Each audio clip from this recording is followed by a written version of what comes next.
Lucky na lucky talaga sa isa't isa ang Don Bell dahil nag-guest sila sa It's Your Lucky Day. Talagang nandun si Luis Manzano at ang president ng Don Bell na si Robby Domingo. Pagkatapos nagsalita ng dalawa at sabi ni Luis Manzano kay Robby, dahil kaibigan mo ang dalawa at itatanong ko na sila na nga ba?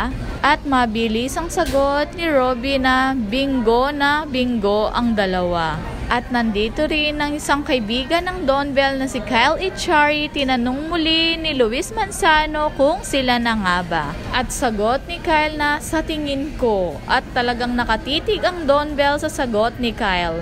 At pagkatapos sa guest nila sa It's Your Lucky Day, dumiretso sila kung saan nagsushoot sa upcoming project ng Dongyan at directed by May Cruz Alviar. Talagang miss na nila ang isa't isa.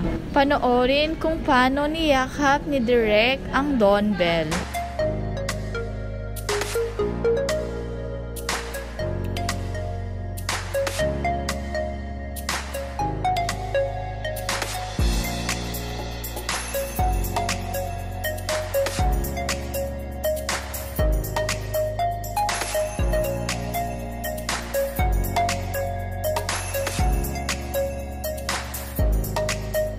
Grabe, hindi talaga nakakalimot ang Don Bell. Ganyan sila kabait.